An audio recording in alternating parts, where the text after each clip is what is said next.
Se joindre à moi, nous allons chanter ce cantique. Jésus, nous te couronnons. Alléluia. Nous allons proclamer le couronnement, la majesté de Jésus-Christ au milieu de nous. Alléluia. Nous allons, alléluia, au milieu de nous. Je vous invite à vous tenir devant le roi des rois. Par nos chants. Alléluia, alléluia. Nous t'adorons et nous t'exaltons. Viens établir ton trône éternel. Par nos louanges, je nous glorifie. Viens Jésus, prends la place du roi. Disons Jésus, nous te couronnons. Jésus, nous te couronnons. Nous te proclamons roi. Présent au milieu de nous. Nous t'adorons.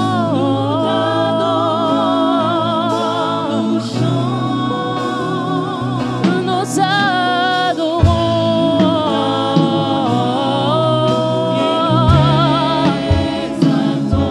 Viens établir ton trône éternel par nos louanges.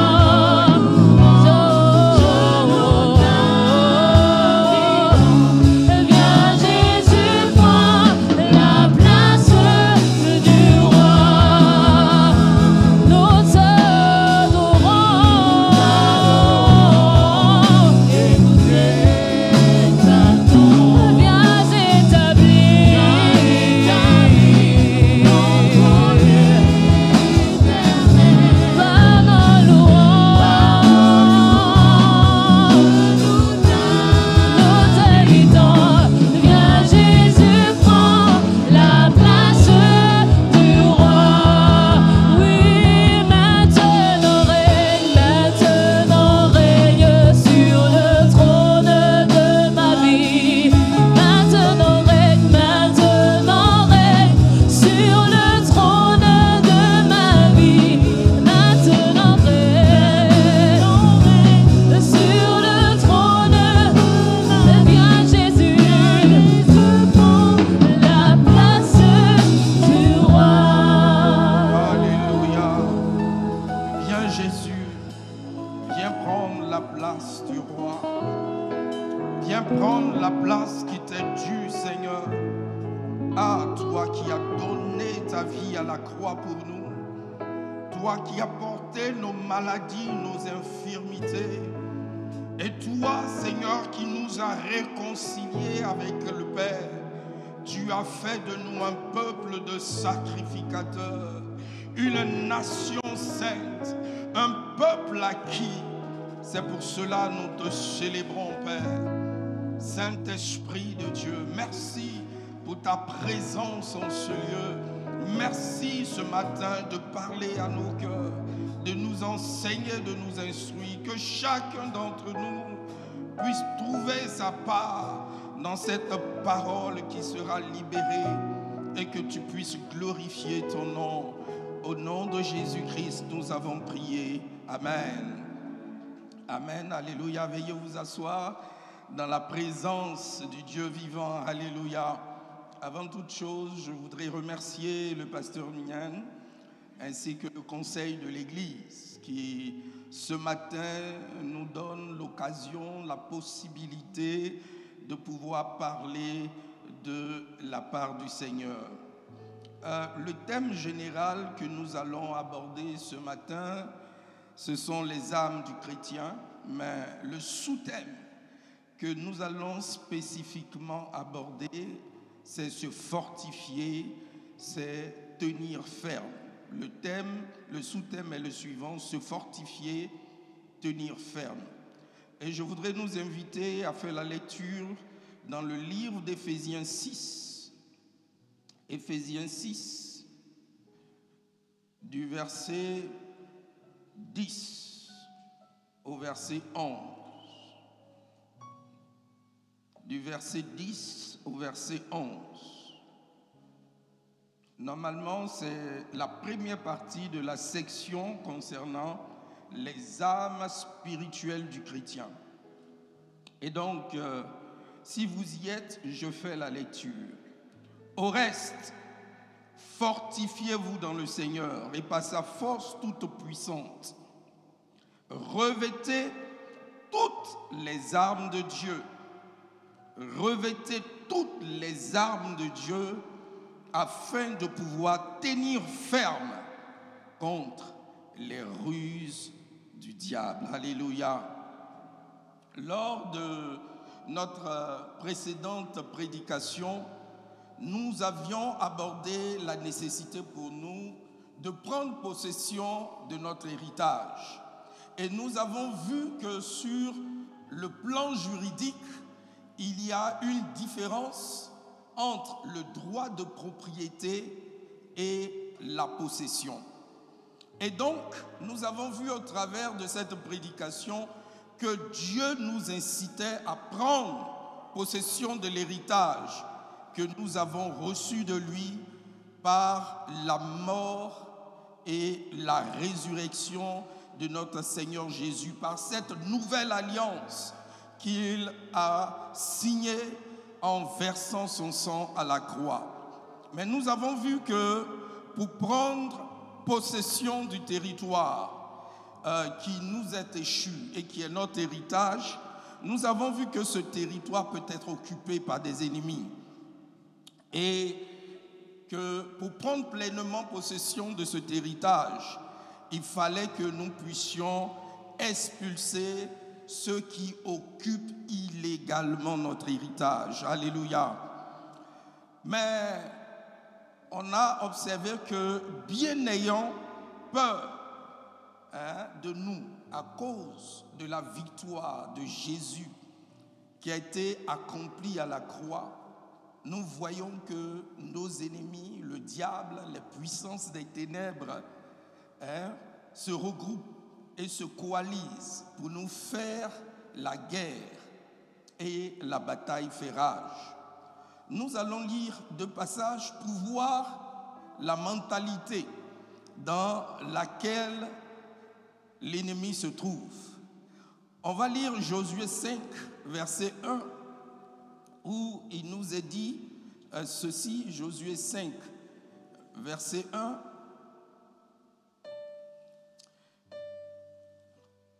Josué 5, verset 1.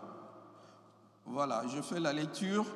On nous dit: lorsque tous les rois des Amoréens à l'occident du Jourdain et tous les rois des Cananéens près de la mer apprit que l'Éternel avait mis à sec les eaux du Jourdain devant les enfants d'Israël jusqu'à ce que nous eussions passé, il perdit courage et fut consterné à l'aspect des enfants d'Israël. Au chapitre 9, du verset 1 à 2, voici ce qu'il est dit: à la nouvelle de ces choses, tous les rois qui étaient en deçà du Jourdain, dans la montagne et dans la vallée, et sur toute la côte de la grande mer, jusque près du Liban, les Héthiens, les Amoréens, les Cananéens, les Phérésiens, les Éviens et les Jébusiens s'unirent ensemble d'un commun accord pour combattre Josué et Israël. Alléluia. Bien qu'ils avaient peur, bien qu'ils étaient effrayés, ils se sont regroupés. Et c'est l'attitude de l'ennemi de notre âme. Il a été vaincu dans le ciel, il a été expulsé du ciel, Et il sait que le temps qui lui reste est compté. Et qu'à la croix, ce qui semblait être une victoire pour lui, qui était une victoire opérationnelle. Je vais vous parler un peu en termes militaires ce matin, qui était une victoire opérationnelle parce que Christ était mort à la croix. Il ne s'était pas rendu compte que c'était une victoire, la Pyrrhus, qu'il avait eue parce que Jésus est ressuscité. Et en ressuscitant, il a triomphé du diable, il a triomphé de la mort. La Bible dit qu'il les a livrés publiquement en spectacle et il les a entraînés derrière son char triomphal. Mais malgré cette victoire stratégique et totale, ça n'empêche pas l'ennemi de nous faire la guerre. Ça n'empêche pas l'ennemi de reprendre courage en se disant peut-être que j'ai perdu une bataille, mais je n'ai pas perdu la guerre. Mais malheureusement, comme les enfants d'Israël ont échoué, comme nous l'avons vu, à prendre possession de leur héritage, beaucoup dans notre vie chrétienne, on expérimente la défaite. Vous voyez, on se rend compte que dans certains aspects de nos vies, nous sommes victorieux, mais dans d'autres, c'est la défaite totale. La victoire n'est pas complète. On n'arrive pas à prendre possession entièrement de notre héritage. Et comme le Seigneur de Jésus le dit, notre joie n'est pas parfaite. Notre joie n'est pas parfaite. Notre joie n'est pas parfaite. On peut percer dans un domaine et on voit que dans un autre domaine, c'est compliqué. Rien ne va. Et c'était le cas des enfants d'Israël lorsqu'ils ont pris le territoire. Et on a vu que c'était différent de ce que Caleb a fait. Il a dit, donnez-moi cette montagne. Donnez-moi cette montagne. Je vais prendre possession de mon héritage. Personne ne restera sur mon héritage. Et on a vu que Caleb, à la différence de toutes les tribus d'Israël, a pris pleinement possession de son héritage. Ça veut dire que cela est possible pour nous. Cela est possible pour nous. Les autres, cela n'a pas été parce qu'arrivé à un moment, ils se sont lassés du combat. Ils se sont lassés de la bataille. Et c'est ce qui nous arrive généralement. On se dit, bon, même si je n'arrive pas à percer, mais ce n'est pas grave. Comme Dieu m'a béni ici, là, on va se contenter de cela. Et voilà, on se contente des demi-victoires. On se contente des demi-possessions. Et c'est comme ça que Israël a réagi par rapport au peuple qui ont possédé leur héritage. Et malheureusement pour nous, la théologie de la prospérité est venue nous renforcer dans cela. Vous voyez, beaucoup sont venus à Christ sous un faux argument de vente. On nous a dit, Jésus résoudra tes problèmes. Il te donnera la paix et la joie et il va t'offrir une vie de famille heureuse. Venez à Jésus et profitez de toutes ces bénédictions et bien plus encore, que Jésus nous a appris une vie abondante. Et beaucoup se sont engagés en entendant ces paroles. Vous voyez, en entendant ces paroles, toutes ces paroles sont vraies. Jésus nous les donne, effectivement. Mais, vous voyez, la théologie de la prospérité, c'est comme un tableau. Ils ont mis la lumière sur une partie du tableau. Et ils ont laissé une bonne partie dans les ténèbres. Aujourd'hui, en tant que chrétien, c'est la paix, le bonheur, avoir de belles maisons, avoir de belles voitures, être à l'aise, vraiment jouir de la vie, etc.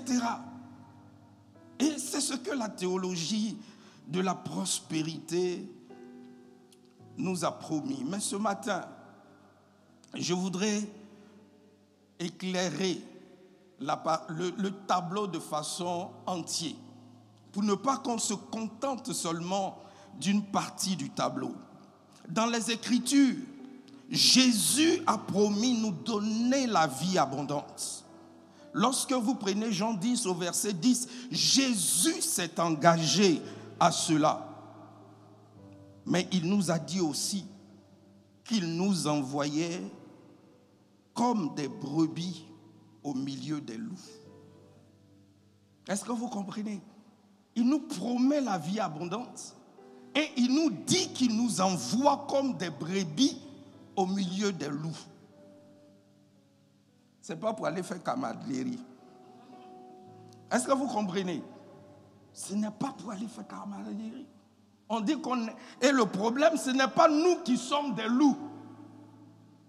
C'est nous qui sommes des brebis au milieu de loups. Ça veut dire que c'est nous qui sommes la victime. C'est nous qui sommes la proie. C'est nous qui serons chassés. Est-ce que vous comprenez? Mais pourtant, il nous a promis la vie abondante. Et en même temps, il nous dit, je vous envoie comme des brebis au milieu des loups. Ensuite, il nous promet la paix. Il nous promet la paix. Mais en même temps, il nous dit que dans ce monde, nous aurons des tribulations. Dans ce monde, tu auras des tribulations. Si tu es chrétien, ça je te dis, tu auras des tribulations. Tu auras des tribulations. Et souvent, on croit que c'est à cause de nos actions que nous aurons des tribulations. Et donc, on essaie d'avoir de bons témoignages, de bien se tenir, etc., de faire en sorte d'être saint. Bien-aimé, tu vas faire tout ça. Mais en réalité, ce que nous oublions, si on va avoir des tribulations, ce n'est pas lié à nos gestes, mais c'est lié à la nature de qui nous sommes. Il dit, s'ils ont fait ça au bois vert, que ne feront-ils pas au bois sec? Et donc, ce n'est pas une question que tu fais de bons... Non, c'est une question que tu es chrétien. Et parce que le monde l'a haï, lui, Christ, à cause de ce qu'il est, le monde va te haïr pour ce que tu es. Pour ce que tu es. Il nous a assuré de son amour, mais il a ajouté que le monde nous haïra et nous persécutera. Aujourd'hui, il est vital pour nous de comprendre qu'en devenant chrétien, on a été enrôlé dans l'armée de Dieu. Parce qu'aujourd'hui, dans notre attitude, nous sommes des gens qui voulons, en fait, ce verset de la Bible qui dit « Soyez en paix avec tout le monde ».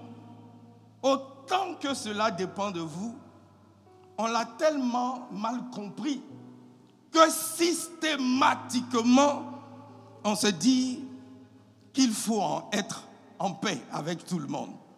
Mais je vous ai dit, bien-aimés, ce n'est pas lié à ce que tu fais. C'est lié à la nature de qui tu es. Et malheureusement, on dit autant que cela dépend de vous. Donc, tant que tu es attaché à Christ, les oppositions, et la guerre que les gens te feront, tu ne peux rien faire. Ça va arriver. Les gens seront contre toi. On ne peut pas mélanger la lumière et les ténèbres. Qui a vu cela? Ça donne quoi comme résultat? Le mixte de la lumière et des ténèbres. Mais toi, tu es la lumière. Ça les dérange. Quand tu es au travail, tu éclaires ce qu'ils font de mauvais. Tu veux qu'ils t'aiment comment? C'est pas possible, maman. Ça peut pas être possible. Ça peut pas être possible. Et donc, ce matin, je veux qu'on change notre mentalité et que nous sachions que depuis qu'on a accepté de devenir chrétien, tu t'es enrôlé dans l'armée de Dieu. Parce que cette mentalité de pacifiste que nous avons en tant que chrétiens, c'est un piège du diable pour nous rendre inefficaces, pour nous rendre stériles dans notre marche chrétienne. Et donc, je voulais dire que chaque jour, nous sommes engagés dans un combat contre un ennemi spirituel invisible qui cherche à nous détruire. Mais on n'en est pas conscient. La plupart d'entre nous, on n'est pas conscient que tous les jours, c'est un combat spirituel. C'est une bataille spirituelle. Toi, tu peux ne pas en être conscient, mais ton ennemi en est conscient. La Bible dit qu'il lui reste peu de jours. Peu de jours.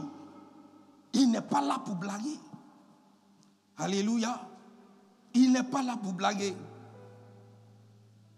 Il a un objectif à atteindre et il mettra tout en œuvre pour pouvoir réussir son objectif. Et donc, si nous sommes dans cette mentalité de pacifiste et que les épreuves surviennent, la plupart du temps, notre réaction, nous disons, il y a quelque chose qui ne va pas dans la vie chrétienne. Ce n'est pas ce qu'on m'a dit. On m'a dit, viens à Christ, tu seras béni, hein, Dieu va te bénir, hein, tu seras en bonne santé, tu auras des maisons, tu auras ceci, cela, et puis je ne comprends pas ce qui se passe. Et tu te demanderas pourquoi Dieu permet cela dans ta vie. Le problème, c'est parce que nous ne comprenons pas la réalité des choses. Je vous ai dit que Dieu nous a bénis de toutes sortes de bénédictions. Mais vous croyez que le diable va vous laisser jouir de cela? Et puis les gens qui ne connaissent pas Dieu vont vous voir réussir et prospérer à tous égards. Et ils vont dire, mais le gars là, je vais le suivre, hein, parce que là où il va là, Dieu est bon là-bas, Dieu est vivant là-bas. Vous croyez que l'ennemi est prêt à laisser les gens vous suivre si vous jouissez de la pleine bénédiction de Dieu? Ce n'est pas possible. C'est une guerre spirituelle. C'est une guerre. C'est une guerre. Et donc, l'ennemi fera tout pour s'opposer à ce que vous jouissiez et vous possédiez votre héritage. Ça, il faut le dire. Est-ce que vous comprenez? Souvent, on se dit, mais non, mais la Bible a dit ceci, mais ce n'est pas ce que je vois dans ma vie.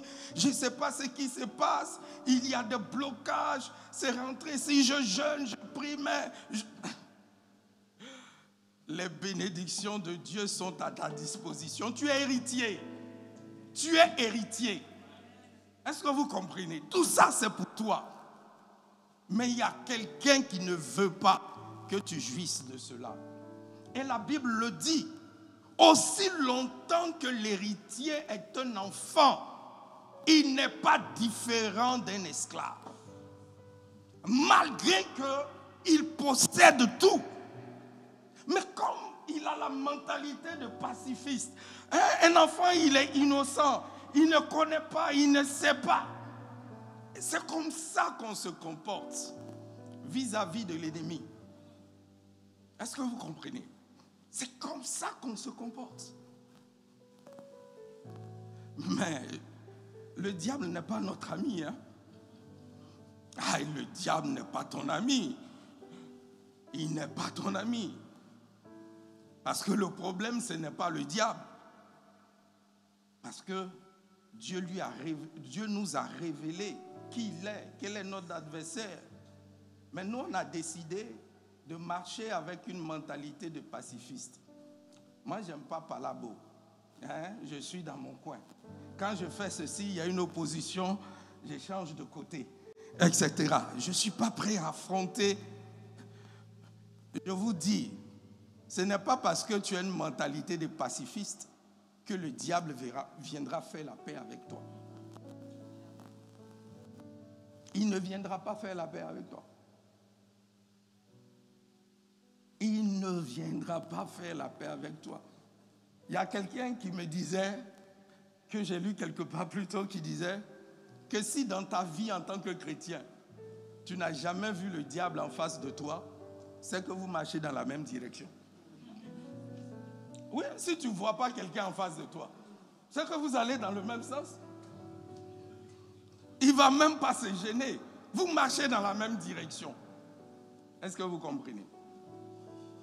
Lors de son séjour à Éphèse, dans 1 Corinthiens 16, verset 9, Paul nous dit ceci: car une porte m'y est largement ouverte pour un travail efficace.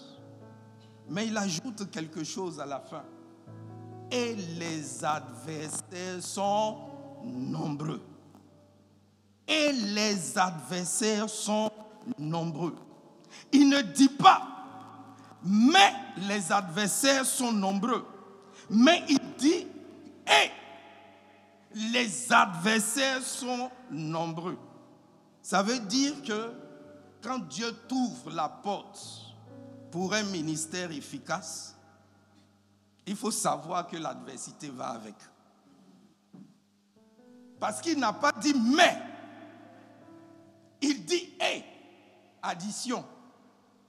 Une porte, mais largement ouverte. Et les adversaires sont nombreux. Alléluia. Et les adversaires sont nombreux. Lorsque nous prenons notre passage, nous voyons que l'homme de Dieu dit, nous devons être forts dans le Seigneur. Éphésiens 6, verset 10a. Il dit, je reprends la lecture de ce passage. Il nous dit ceci.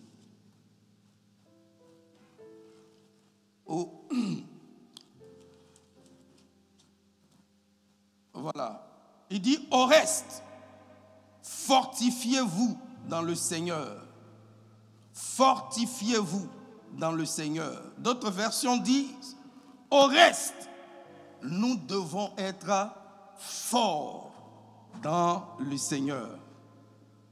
Ça veut dire que notre force vient du Seigneur. Au reste, fortifiez-vous dans le Seigneur et par sa force toute puissante. Et donc, il dit fortifiez-vous. Cela signifie que c'est à nous de prendre l'initiative d'être forts dans le Seigneur. Et la vie de David illustre cela. Alors qu'il fuyait Saul, David est allé se réfugier chez un roi philistin. Et un jour, les Philistins ont décidé de faire la guerre à Israël. Et David et ses hommes se sont joints aux Philistins. Mais Dieu est intervenu. Et les Philistins ont dit à David, faut retourner à Tsiklag, dans le territoire qu'on t'a donné. Parce qu'il ne faudrait pas qu'on soit en train de massacrer Israël et puis ton cœur se tourne pour dire « Ah, ils sont en train de finir le peuple de Dieu et puis moi je participe. Je vais te retourner contre nous. » Il faut retourner à Tsiklag.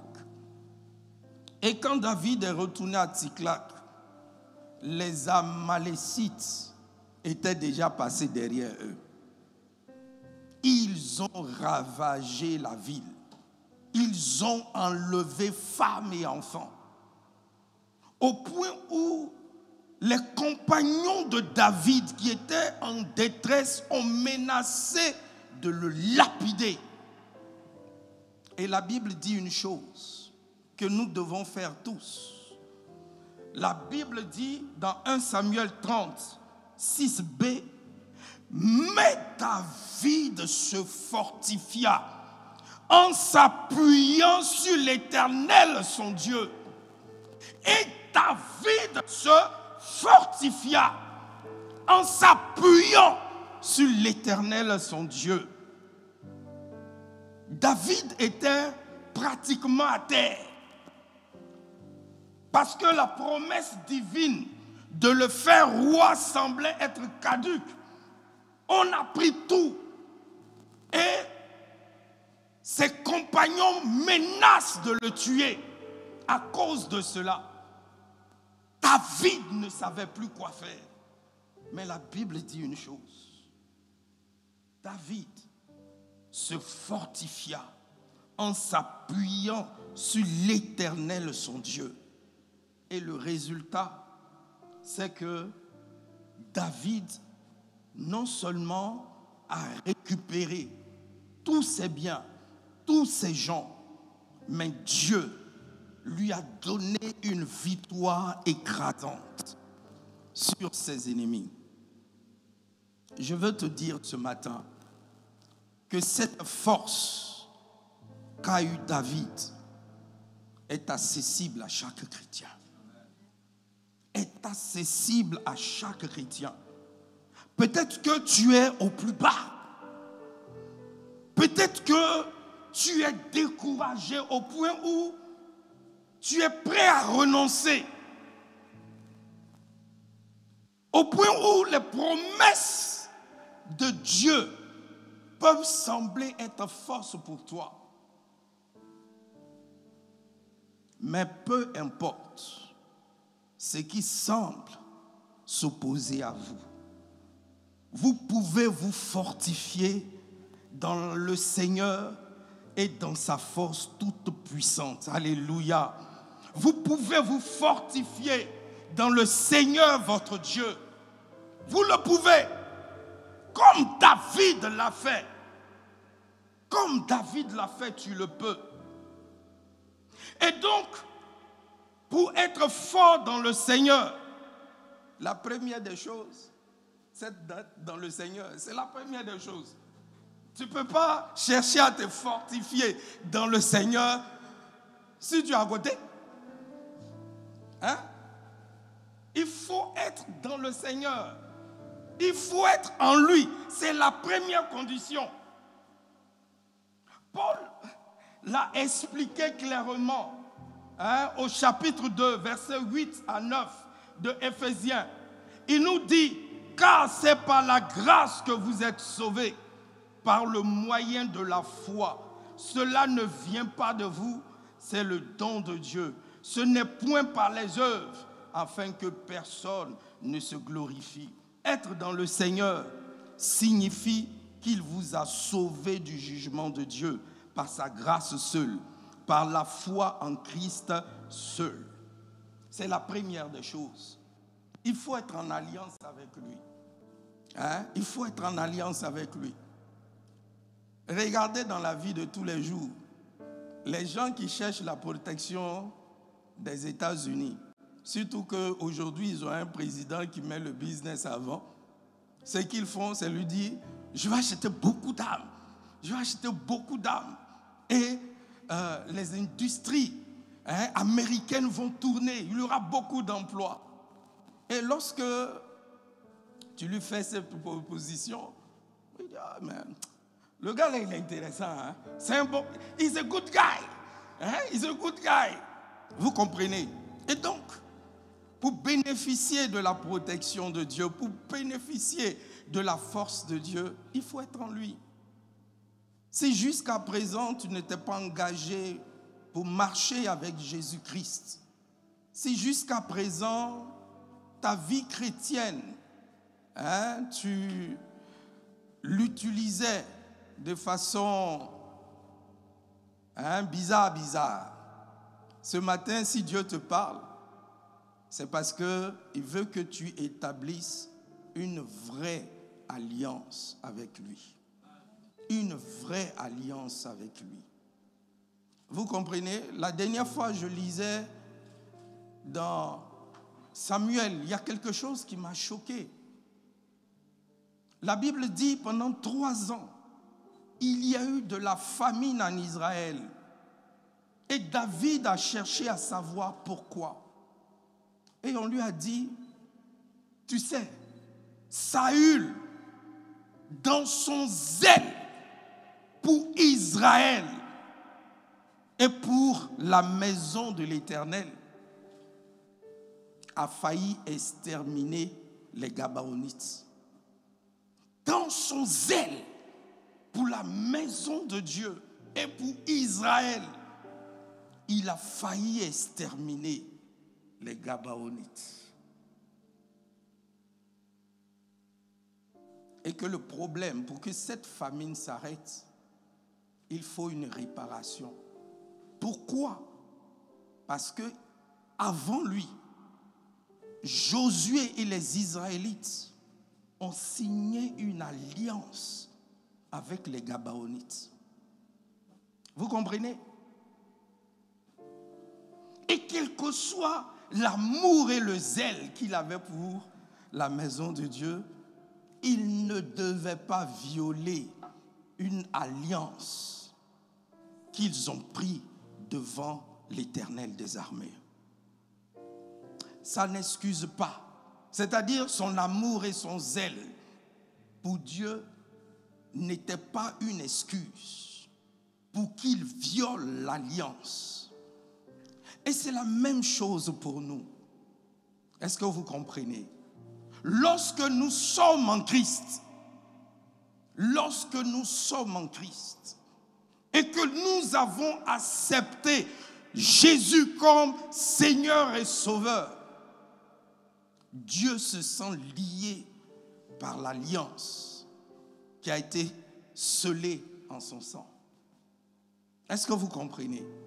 Ça veut dire que, quelles que soient les forces qui vont se lever contre toi, quelles que soient les oppositions qui vont se lever contre toi, Dieu ne peut pas dire « je ne suis pas lié ». Je ne suis pas, jamais de la vie. Jamais de la vie. C'est nous, au lieu d'invoquer cette alliance, on court dans tous les sens. On est rempli de peur et de crainte. Au lieu de s'appuyer sur cette alliance pour se fortifier, on court dans tous les sens. On pleure, on se lamente. Alors que si une alliance que des gens ont tissée en son nom, ce n'est même pas lui qui s'est engagé, mais les gens ont tissé en son nom, et que Dieu frappe parce qu'ils n'ont pas respecté, à plus forte raison, l'alliance que son Fils a établi en son sang. Comment ça n'aura pas plus de valeur? Bien-aimé, comment? Souvent, nous ne mesurons pas la dimension, la profondeur, la largeur de l'alliance que Christ a scellée à la croix. Ce n'était pas le sang de bouc. La Bible dit il est rentré dans le temple spirituel, non pas avec le sang des boucs et des agneaux, mais il est rentré dans le sanctuaire avec son propre sang. Avec son propre sang.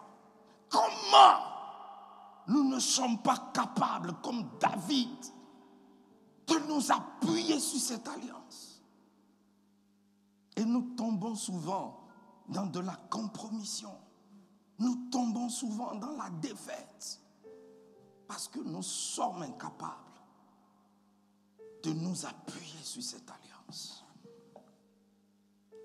C'est les hommes qui peuvent nous mentir. C'est les hommes qui peuvent nous tromper. Ça s'est manifesté tout dernièrement à Doha. Ils ont la plus grande base militaire américaine. Et puis Israël allait bombarder chez eux.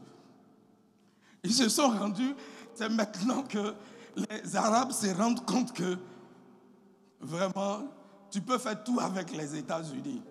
Mais quand il y a Israël dans l'équation, ça ne vaut plus rien. Ça ne vaut plus rien. Mais notre Dieu n'est pas comme ça. Il n'est pas un Dieu qui nous trompe. Il n'est pas un Dieu qui nous ment, bien-aimé. Bien-aimé. Bien-aimé. Bien-aimé. Et puis ensuite, être fort dans le Seigneur, c'est de reconnaître sa propre faiblesse. Parce que si tu as besoin d'un sauveur, mais c'est parce que tu es faible. Si tu as besoin d'un défenseur, c'est parce que tu es faible. Jésus l'a dit. Il dit, sans moi, vous ne pouvez rien faire. Aujourd'hui, on utilise beaucoup de techniques pour dire, grâce à ça, on peut briller, on peut devenir quelqu'un, etc. Mais Christ l'a dit, sans moi, si tu es un chrétien engagé, que tu fais les choses sans moi, ça ne va pas marcher. Combien de fois tu as essayé? Combien de fois tu as mis en place des stratégies? Tu n'as pas mis du... C'est-à-dire que tu as fait comme les gens qui ont invité Jésus-Christ aux noces de Canaan. C'est-à-dire, lui, on l'a invité comme un invité ordinaire. Et c'est quand il y a problème, on va lui dire le vin manque. Aïe, je suis invité comme tout le monde. Allez demander aux autres invités que le vin manque. C'est en ce moment-là, on se souvient de lui. Ah, que le vin manque, hein? Mais c'est ce que nous tous on veut. On fait des plans, on fait des projets, etc. Et puis quand on a fini, on pense qu'on a bien réfléchi. On a pris en compte toutes les variables, les contraintes, les éventualités, les possibilités, tout ça. Et puis on dit, bon, Seigneur, il faut bénir, il faut bénir. Voilà, il faut bénir. J'ai prié, j'ai réfléchi, il faut bénir. Il faut bénir. C'est comme ça qu'on traite Dieu. Genre, c'est le petit garçon de course, quoi, qui doit s'assurer que tout ce qu'on a arrêté comme stratégie, ça va marcher. Tu agis comme ça avec Dieu. Les résultats seront amers dans ta bouche. Parce que tu vas aller d'échec en échec. Mais je ne comprends pas. J'ai pris toutes les précautions qu'il fallait, etc. On va venir te parler d'une affaire où on te dit, ah, ça là, c'est des millions. Voilà, les plans d'affaires, les éventuels, c'est des millions. Et puis toi-même, tu calcules. Tu dis, oui, ça, c'est un bon projet. Et tu te lances dedans et puis tu dis, Seigneur, bénis ce projet, bénis ce projet. Et puis tu as mis beaucoup d'argent dedans. Et puis ça tombe à l'eau. Et c'est en ce moment-là on dit, Seigneur, vraiment, pourquoi tu n'as pas béni? Ce projet était bon. Si j'avais gagné, j'allais apporter beaucoup à la construction de l'église. J'allais faire ceci, j'allais faire cela. Est-ce que tu lui as demandé? Tu as pris son avis. Tu as regardé avec tes yeux humains et tu t'es engagé. Son avis ne t'intéressait pas. Tu voulais simplement, ah bon, j'ai fini un garçon de course, béni. Jésus nous l'a montré. Il y a un figuier vers lequel il est allé. Et le figuier avait beaucoup de feuillage. Vous savez, le figuier a cette particularité, c'est que quand il produit, il a beaucoup de feuillage. Est-ce que vous comprenez? Quand il ne produit pas, il n'y a pas de feuillage. Mais quand tu vois un figuier où il y a beaucoup de feuillage, forcément, tu vas trouver du fruit, des figues. Et puis le Seigneur part, il n'y a rien. Mais c'est comme ça, beaucoup de projets se présentent à nous. Des figuiers stériles. On ne demande pas à Dieu. On part, on s'engage, on s'investit. Et puis, quand le figuier nous montre qu'il est stérile, on demande à Dieu pourquoi. Mais est-ce que tu m'as demandé comment Jésus a traité les figuiers stériles? Parce que le diable qui est notre adversaire nous présentera toujours des figuiers stériles pour vider nos comptes, pour ne pas que ce qu'on gagne puisse participer à l'avancement de l'œuvre de Dieu. Et donc, même sur le plan financier, bien-aimé, tu es en guerre avec l'ennemi qui veut vider tes comptes. Les maladies, beaucoup de choses. Tu te dis, ah, ne paye pas ta dîme. Tu vas payer ta dîme pourquoi? Beaucoup d'argent comme ça là. Toi, tu vas envoyer à l'église beaucoup d'argent comme ça là. Il faut donner un peu. Beaucoup d'argent comme ça là. Pourquoi tu as donné? Le Seigneur dit, vous me volez dans les dîmes et dans les offrandes. Vous me volez. Vous me volez. L'ennemi nous séduit dedans pour dire, ah, pourquoi tu as donné? Ah. Mais on ne sait pas que en écoutant la voix de l'ennemi, on est en train de semer de la cupidité dans notre cœur qui nous éloigne de Dieu. C'est pour ça qu'il dit, donne, sois fidèle. Même si il semble que si tu donnes, ça sera compliqué pour toi dans le mois. Donne. Aïe. Est-ce que ce n'est pas lui qui a nourri Israël, qui leur a fait manger une pâtisserie qui n'existait pas dans le monde? On dit que la manne qu'ils prenaient, le goût, c'était comme un gâteau au goût de coriandre qui était soyeux, excellent.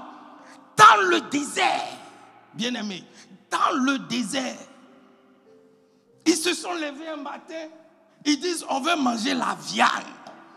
C'est dans un lieu comme ça, là, où est la viande? Dieu leur a donné la viande. Donc, à plus forte raison, donner sa dîme, c'est un acte de foi. C'est un acte de foi et de reconnaissance à Dieu. Pour dire, Seigneur, tu m'as donné, je te redonne parce que je sais que tu vas continuer de prendre soin de moi.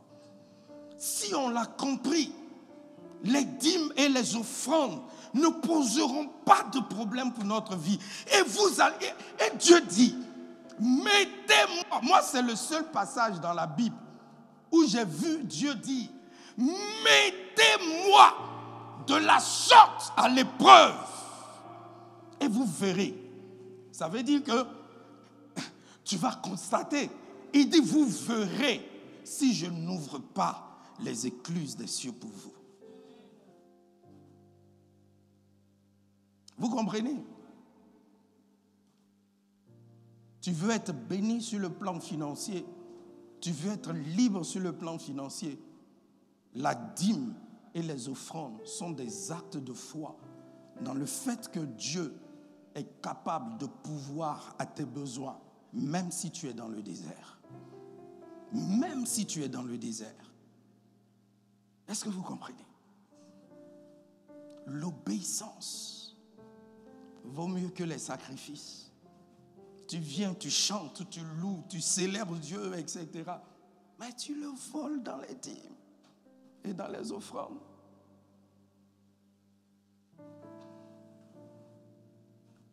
Il dit, il aime ta louange. Il aime quand tu le célèbres. Mais par-dessus tout, il préfère que tu lui obéisses. Est-ce que vous comprenez? Il préfère que tu lui obéisses. Parce qu'il dit dans Malachie, mais si vous m'appelez Seigneur, où est l'honneur qui m'est dû? Si vous m'appelez Père, où est le respect que vous avez de moi?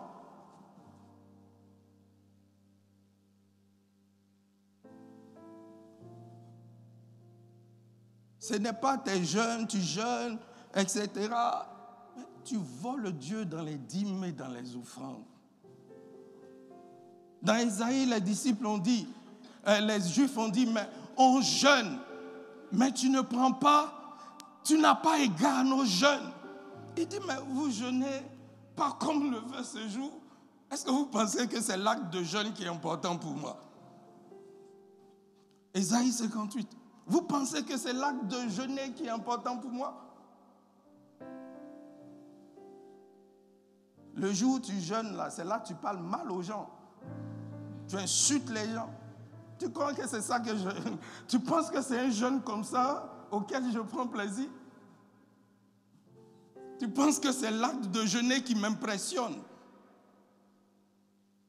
Non. Il dit, sans moi, vous ne pouvez rien faire. Et comme je l'ai dit, Satan est un ennemi puissant. Mais il n'est qu'un être créé, alors que Dieu est le créateur éternel et tout-puissant de l'univers. Vous comprenez? Très souvent, on a une mauvaise représentation de qui est Satan. Souvent, on le met sur le même pied d'égalité que Dieu. On le met sur le même pied d'égalité que Dieu. On oublie qu'il est une créature. C'est vrai, c'est un ange puissant. Mais il a été vaincu à la croix. Hein? Il a été vaincu à la croix. Et sa fin est déjà programmée. Est-ce que vous comprenez? Notre Dieu est puissant. Notre Dieu est puissant. Bien-aimés, ce matin, le Seigneur nous invite à considérer qui il est. À considérer qui il est. À considérer qui il est. Il dit, vous ne demandez pas parce qu'il veut que notre joie soit parfaite. Y a-t-il des domaines dans ta vie? Y a-t-il des domaines dans ta vie où ta joie n'est pas parfaite, où les promesses de Dieu semblent ne pas être vraies? Dieu n'a pas changé. Dieu n'a pas changé. Le Seigneur nous invite à un autre niveau d'engagement avec lui. Il nous invite à un autre niveau d'engagement avec lui.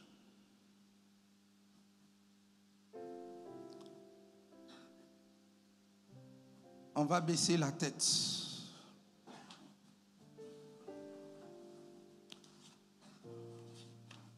On va baisser la tête et on va réfléchir à notre position.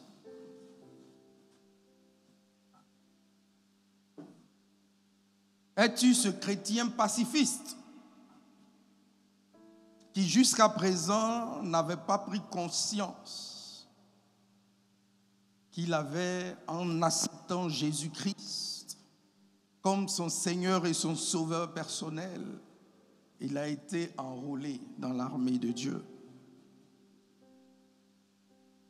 et qui n'est pas conscient qu'une grande bataille, une bataille qui fait rage, se déroule. Fortifiez-vous dans le Seigneur, dans sa force toute puissance. Si jusqu'à présent tu as été infidèle à Dieu dans les dîmes et dans les offrandes, si jusqu'à présent tu t'es contenté d'un engagement verbal avec Dieu, ce matin, le Seigneur t'invite à faire demi-tour. Le Seigneur t'invite à la repentance.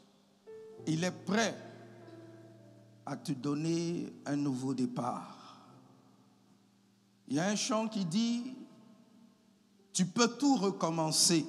Tu peux repartir à zéro. Tu peux tout recommencer.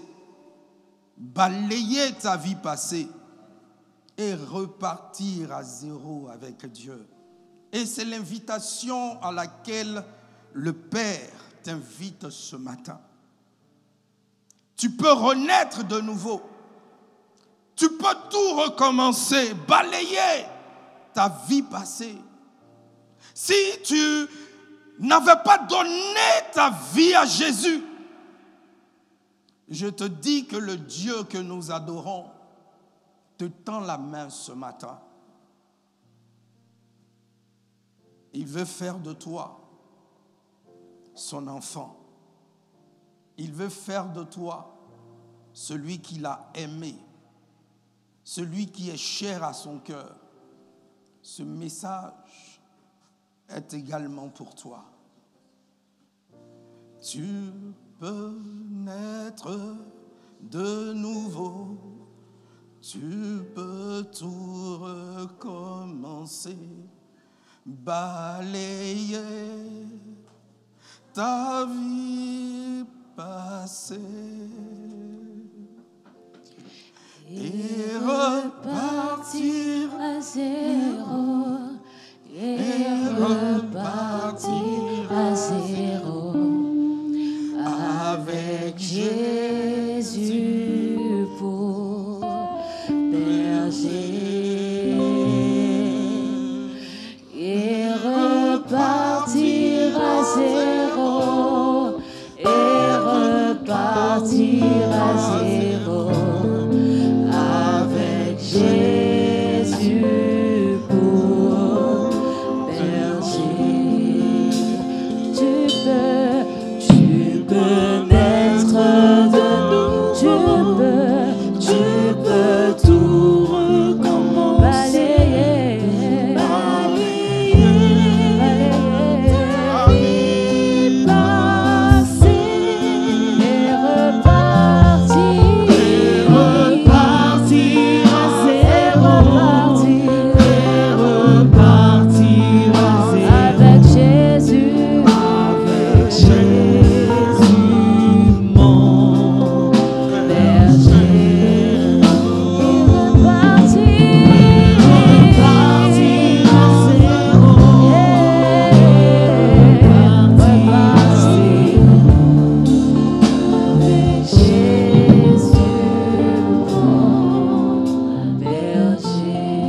Si tu n'as pas accepté Jésus-Christ comme Seigneur et Sauveur, ce matin, je te lance un appel. Je te lance un appel.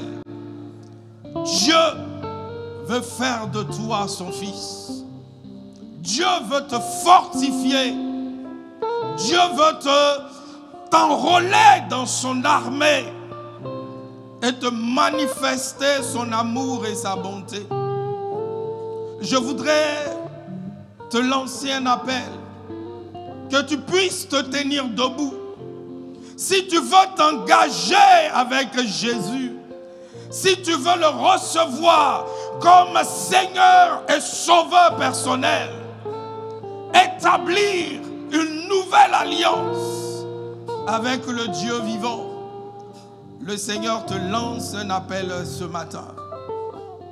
Tu peux te tenir debout. Tu peux te tenir debout. Nous allons prier pour toi. Tu peux te tenir debout.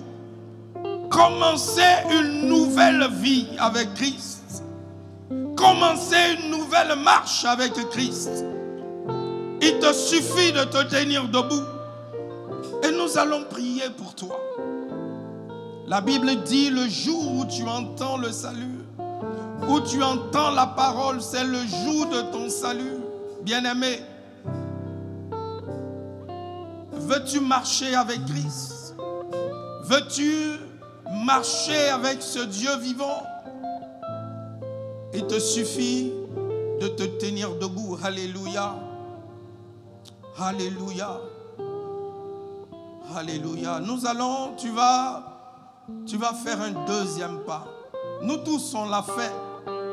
Tu vas t'approcher devant ici et nous allons prier pour toi. Tu vas t'approcher, ne regarde pas. Tous ceux que tu vois dans la salle, ils ont un jour pris cette décision. Ils se sont tous avancés. Moi-même qui te parle, je me suis levé à l'appel de Dieu. Je me suis levé et j'ai avancé. Dieu te cherche. Dieu te cherche. Dieu te cherche. Y a-t-il quelqu'un encore qui est dans la salle? Dieu te cherche. Il va donner une nouvelle orientation à ta vie. Approche-toi. Approche-toi. C'est un appel. Dieu te cherche encore. Dieu te cherche encore. Dieu te cherche encore. Dieu te cherche encore. Alléluia.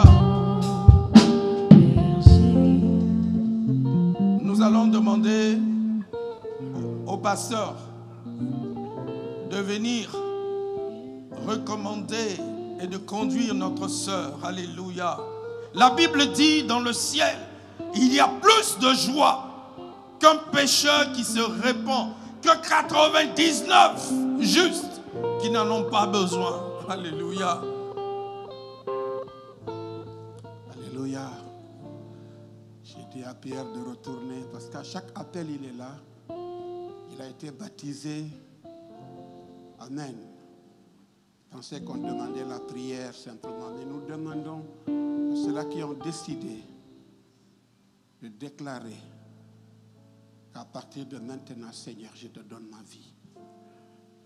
Vous savez, cette parole du verset 10 est très puissante.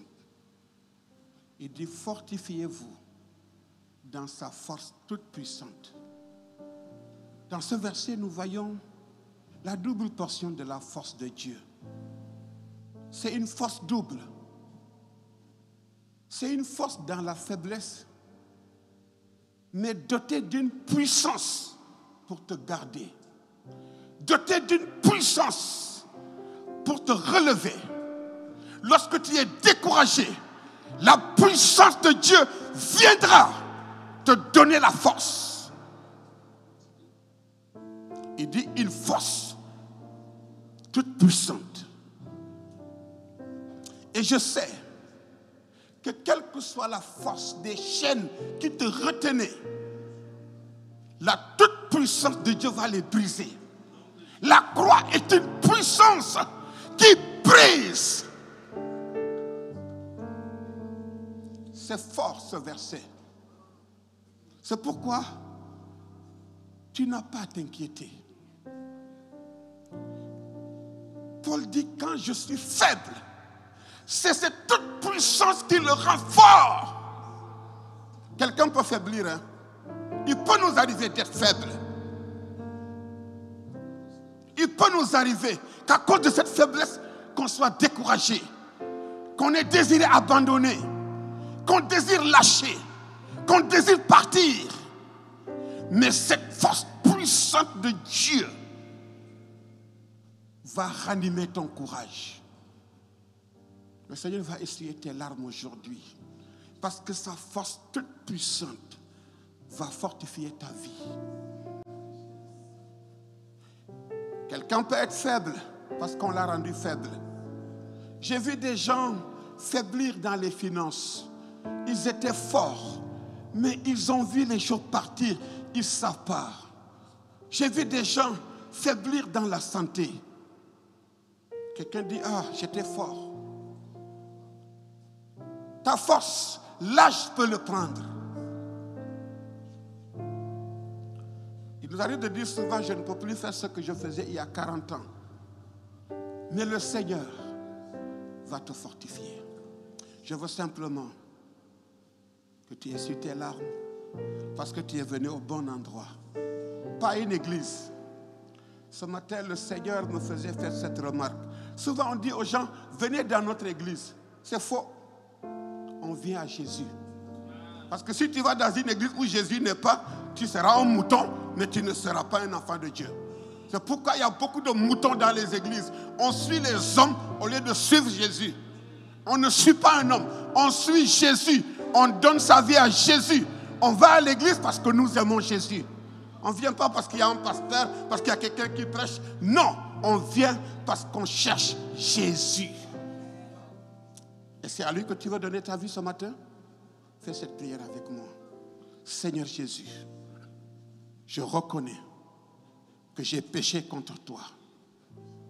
Mais aujourd'hui, je suis convaincu par ta parole, par le témoignage du Saint-Esprit. Je te donne ma vie, Seigneur. Et c'est pourquoi je confesse qu'à partir d'aujourd'hui, je te suivrai jusqu'à la fin de ma vie. Prends ma vie, Seigneur. Merci pour ton sang versé pour moi. Je crois que tu es le Fils de Dieu, mort pour moi. Je te donne ma vie. Au nom de Jésus. Amen. La Bible dit, si un pécheur se répand, la joie est grande au ciel. Et nous allons prier pour que cette force toute puissante de Dieu détruise toute alliance passée, détruise toute relation diabolique, satanique qui a dirigé ta vie jusque-là. Cette force de la chair, la puissance de l'esprit va briser cela. Ta peur, c'est le courage qui viendra par le Saint-Esprit. Ta tristesse, c'est la joie du Saint-Esprit qui viendra. Père, ce matin, nous te confions cette fille, Seigneur. Elle a quitté sa maison, elle est entrée dans ce temple, là où le Saint-Esprit l'a saisi et a saisi sa vie. Au nom de Jésus, Père, elle entre dans cette alliance nouvelle par le sang de Jésus qui l'a purifiée, sanctifiée, lavée, guérie, relevée, fortifiée, encouragée. Qu'à partir de maintenant, Seigneur, que son nom est écrit dans le livre de vie, elle marche dans une nouveauté de vie, Seigneur. Garde-la fidèle à toi. Seigneur, nous l'avons arrachée des griffes de l'ennemi. Satan n'a plus aucun pouvoir sur elle. Saint-Esprit, remplis-la et aide-la à marcher avec toi tous les jours de sa vie. Pour moi, je la bénis ce matin.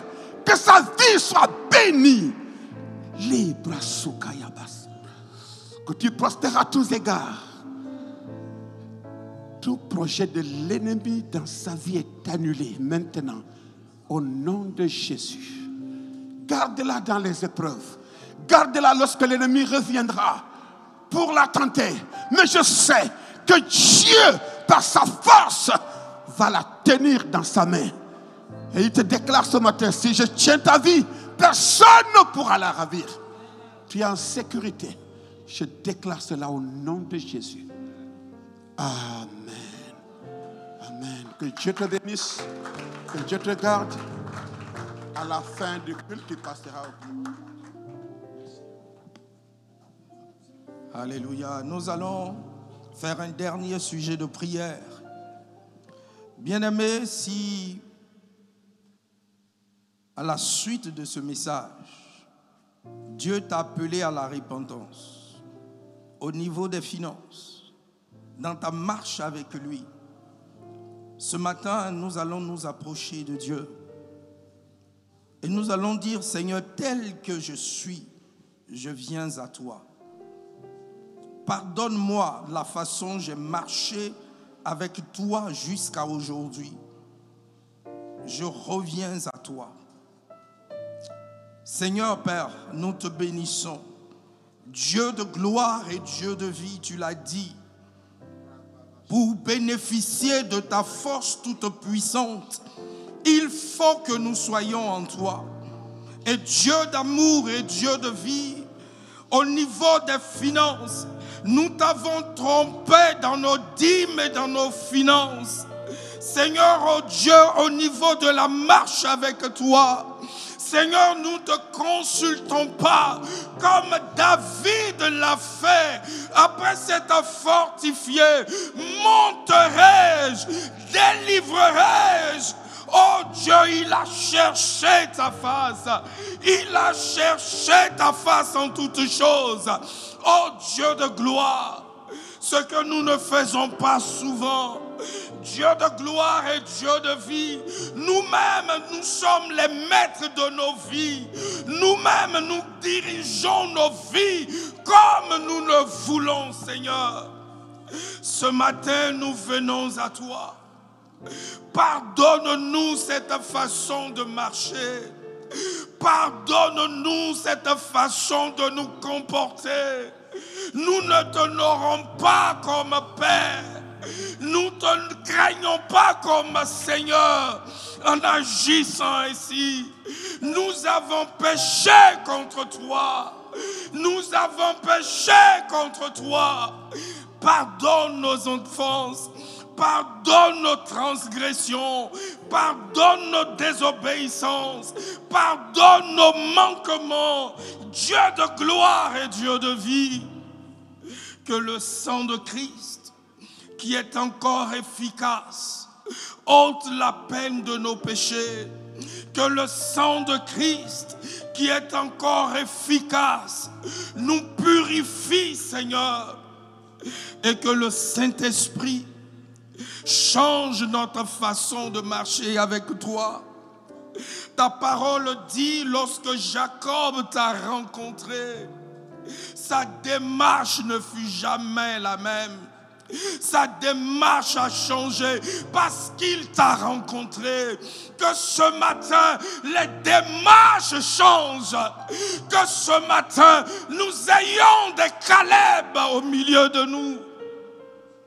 Béni sois-tu, Père, de ce que tu nous restaures, de ce que tu nous entraînes dans une dimension nouvelle, de l'intimité avec toi, de la profondeur avec toi. À toi la gloire, la louange et l'adoration. Reçois l'honneur, toi seul, au nom de Jésus. Amen.